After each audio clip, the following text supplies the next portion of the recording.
let's not act like, you know, we don't cheer when our team wins.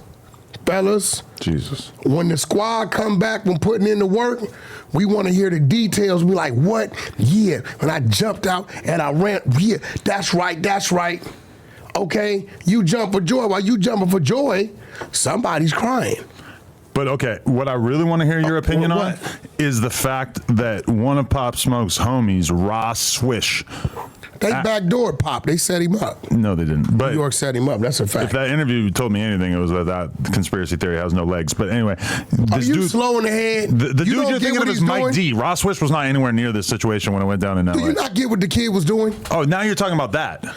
Bro, it's still people on trial. Oh, now, okay. Of course he's going to say this wasn't this and this wasn't that. Them is special circumstances. So you still believe it was a backdoor with no evidence? What's the evidence? What points you in that direction? 4 people with hoodies come in a spot with 4 or 5 people, and all they do is leave a motherfucker in the shower. Nobody else is touched, and the 911 call comes from New York. Okay. Remember, I got blamed first for it. Why would you have been? Corey King went live. Well-known blood. Corey King's the one who started the blood movement out there. So he's the name is Corey King, right? Went live, crying. Wack, bitch ass nigga, I know you have something to do with this shit. You, Game, Snoop, Ice Cube, none of you niggas are coming to New York. I'm in Germany on tour with Game. We ain't even here. But I did tell Blueface, now let me tell how close it came. Blueface and the baby shot a video that day. Nephew called me, he said, Wack, Pop Smoke in town, he want me to come to the studio. I said negative. He got too much going on. Pop Smoke had too much going on. Yeah. Even out here? Yeah, he was out here. He had street situations going on out here. So I said, listen, he ordering bitches, the homie that supplied everybody females, right? They told me, Wack, nigga, to order like 10, 15 bras. Every one female out of towners. How do you order every one female that you order and bring to your location, 5 niggas know about you. Right. So if it's 10, 50 niggas know where you at. So you know that for a fact? That's a fact. He had some setup chicks in there? No, listen, you know, that's what it is. I got women right now that they go places, we hear they told them the thing, we see what it is, right? So I tell Blueface, nah, go home. He said he want me to come to the nephew, go home, because I'm in Europe. I ain't there, dude got a lot of shit going on, go to the house.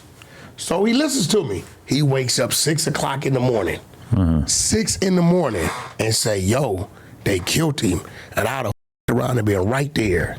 Well, he was going to go to the studio, not the Airbnb, right? Bro, he'd have got to the studio. Some brawls would have come through. Bro, we finna go up to the, what you think he gonna do? Just bang him in the studio. You don't need to go back to the dude's crib. They gonna go back. And I told, the label contacted me when I was in Europe. I said, yo, don't put him in no Airbnb. Put him in a W hotel on the 18th floor. I think of this every time I stay anywhere. I told him. Airbnb is not a good direction for me. Adam, Hollywood Hills is worse than the projects at night. It's dark, you can't see shit. Right, no cops around. A lot of shrubbery and bushes in between. You know what I'm saying? Come in there, had their way. So, you know, at the end of the day, you know, rest in peace, Pop Smoke, but like, y'all gotta stop making it a big deal that dude was interviewed on No Jumper. You know what I'm saying? Because at the end of the day, somebody's gonna interview him. At the end of the day, you just interviewed Terrence Gangster Williams. He got 20 bodies. Didn't nobody care. And that is the biggest thing that this whole controversy has exposed to me, is just how hypocritical and unthinking so many members of the media is, in the sense that they cover these rappers, they know about these rappers, but they don't actually listen to the music, so they don't actually understand how bloodthirsty and crazy their street lives are. And then on top of that, they're like completely incapable of dealing with the hypocrisy of the fact that people who kill random people get interviewed all the time, and then this dude killed a famous rapper and everybody's heads explode when we have the conversation about it. I heard you, and you kept it even real with him. You said all that, and the white boy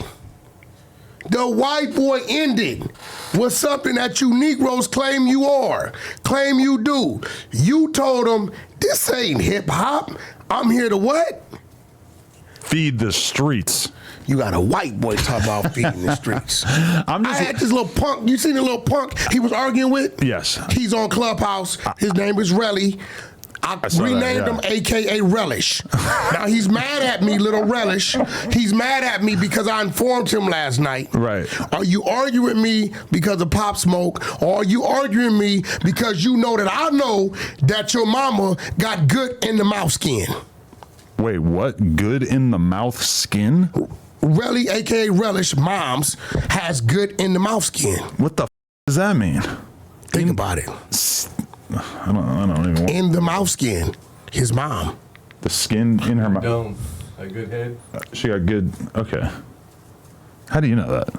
You just every mom. Relish. She off 108th over there off of Jamaica. Listen, there seems to be some confusion the real out there. back door, she bends it over. This podcast exists to feed the fans, the people who are actually interested in this shit.